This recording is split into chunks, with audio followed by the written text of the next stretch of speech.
మహాగణాధిపతయే నమః. ఓం గురుభ్యో నమః. ఓం శ్రీమాత్రే నమః.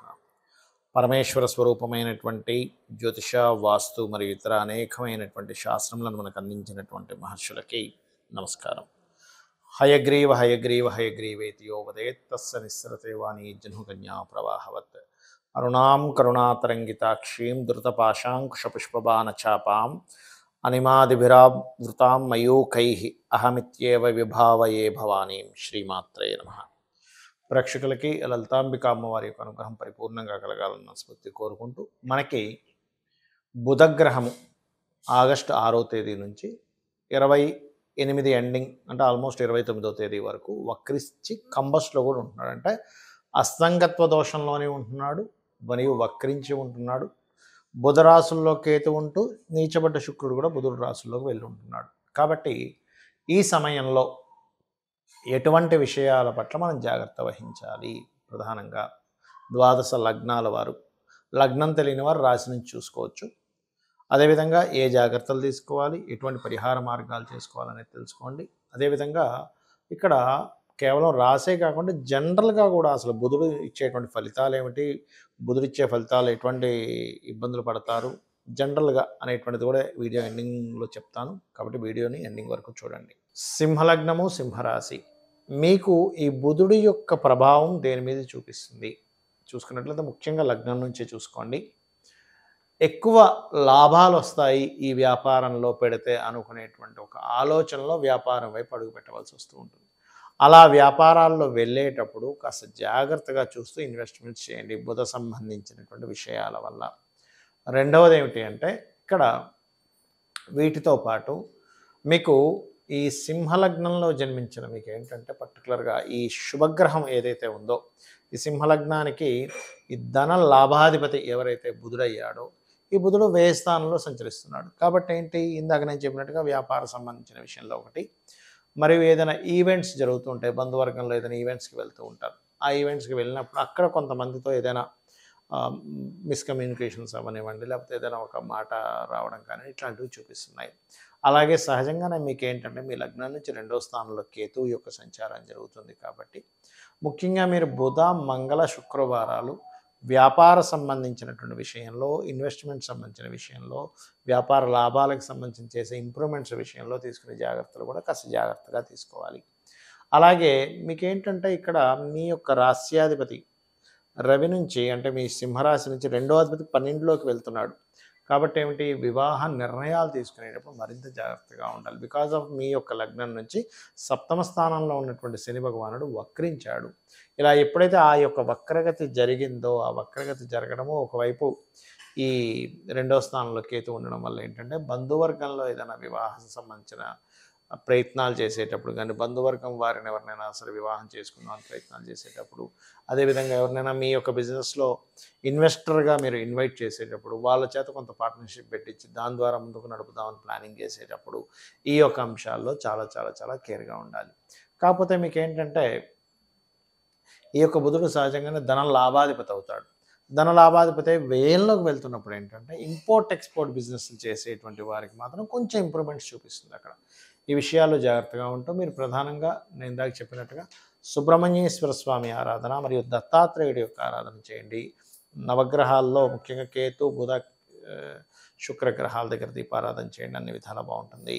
చాలామంది ఏంటంటే నవగ్రహాల్లో శని భగవానుడిని చూసి చాలా భయపడుతూ ఉంటారు. అమ్మో ఏలినాడు శని, అర్ధాష్టమి శని, అష్టమి శని అని. కానీ అన్నిటికంటే కూడా మోస్ట్ పవర్ఫుల్ ప్లానెట్ శని భగవానుడు పవర్ఫుల్ కాదని కాదు, ఎక్కువ ఇబ్బంది ఇచ్చేది బుధుడు. ఎందుకు ఏమంటే బుధుడు అంటే మన మీద అందరికీ బుధుడికి కోపం ఉందా అంటే కాదు. బుధుడికి పూర్వజన్మ కర్మను అందించేటువంటి పోర్ట్ఫోలియో వచ్చింది. అందుకే చూడండి, నోరు బాగుంటే ఊరు బాగుంది అంటారు, అవునా?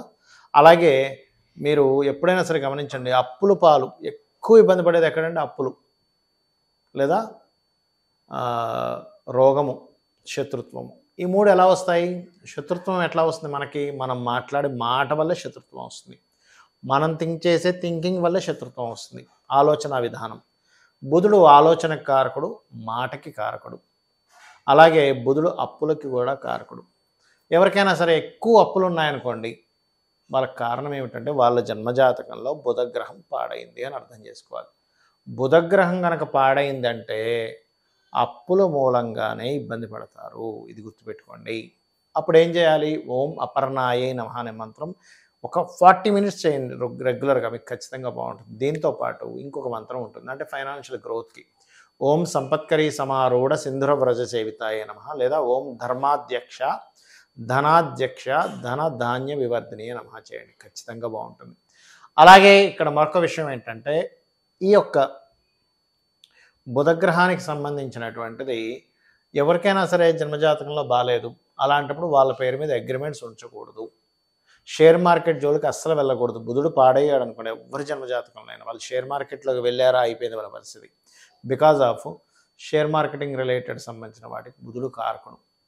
బుధుడు ఎవ్వరి జన్మజాతకంలో అయినా లగ్నాధిపతి అయ్యి లేదా లగ్నంలో ఉండి మంచి పొజిషన్లో ఉన్నారంటే వాళ్ళు అపర మేధావులు అవుతారు. అందుకే చూడండి, చాలా మటుకు మిథున లగ్నం వారు, కన్యా లగ్నం వారు మంచి, అంటే వాళ్ళకి మిథున లగ్నం వాళ్ళకి ఏంటంటే తెలివితేటలు బాగుంటాయి. ఎప్పుడు కూడా నాలెడ్జ్ గెయిన్ చేసుకుంటూ ఉంటారు. కన్యా లగ్నం వారు మేనేజింగ్ ఎక్కువగా చేస్తారు. అంటే బుధుడు కనుక బాగున్నాడంటే మేనేజింగ్ స్కిల్స్ ఖచ్చితంగా పెరుగుతాయి, అందులో ఎటువంటి సందేహం లేదు. మరి ఈ బుధగ్రహం యొక్క శక్తి తక్కువగా ఉంది.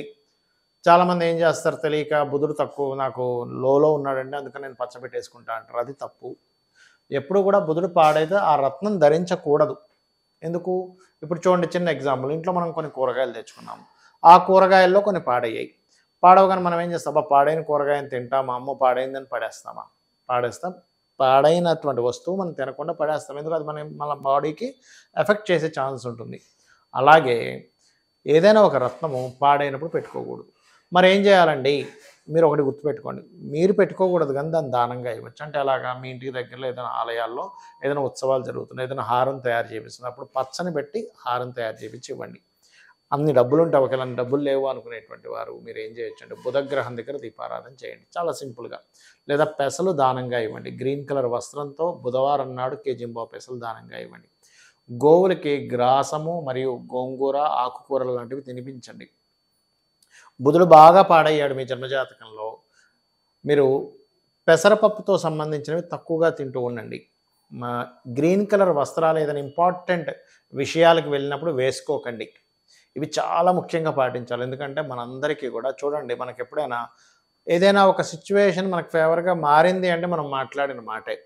ఏదైనా మనకి సిచ్యువేషన్ అన్ఫేవర్గా మారింది అంటే మనం మాట్లాడిన మాటే. రిలేషన్స్కి బుధుడు కారకుడు, అప్పులకు బుధుడు కారకుడు, నర్వస్ సిస్టమ్కి బుధుడు కారకుడు, మన స్పాంటేనియస్నెస్కి బుధుడు కారకుడు, మధ్యవర్తిత్వం ఉండడానికి బుధుడు కారకుడు.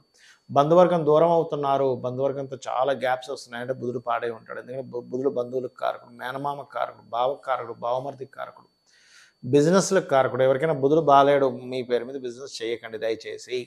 ఎందుకంటే మీ పేర్ల మీద బిజినెస్ ఉంది, బుధుడు పాడయ్యాడంటే. అయితే ఇక్కడ క్వశ్చన్ ఏంటంటే, పాడవడం అంటే ఏంటని చాలామందికి అర్థం కాదు. అదేమిటి అంటే, బుధగ్రహం కనుక పాపకత్తిరిలో ఉన్నా, బుధరాశిలో మరో 2 పాపగ్రహాలు ఉన్నా, ఆ యొక్క మహాదశ కానీ ఆ యొక్క గ్రహం కానీ పాడవుతుంది. పాపగ్రహాలు అంటే ఇన్ సెన్స్ నీచబడ్డ కుజుడు కావచ్చు, అంటే కుజుడు కావచ్చు, శని కావచ్చు, కేతువు కావచ్చు.